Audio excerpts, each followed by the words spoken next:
అమ్మా అన్న న్యాయం చేయండి అమ్మా. వివేకానంద రెడ్డి గారు మన మనిషి, మనందరికీ కష్ట సుఖాల్లో తోడుపడిన మనిషి, మన ఇంటి మనిషి. మన ఇంట్లో ఇట్లా జరిగితే న్యాయం సహించాలనా? నేను సహించాలనా అమ్మా?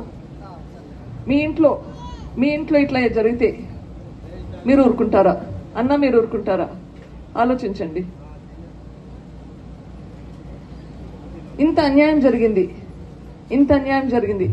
ఇప్పుడు మనకు ఒక పక్కన నిందితుడు ఉన్నాడు. సిబిఐ చెప్పింది వివేకానంద రెడ్డి చంపింది వీళ్ళు అని. ఒక పక్కన అవినాష్ రెడ్డి ఉన్నాడు నిందితుడు.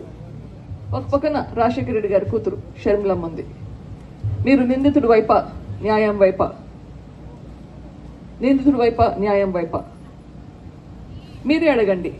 ఒకవేళ అవినాష్ రెడ్డి గారికి ఓటు కోసం వచ్చి అడిగితే మీరు అడగండి.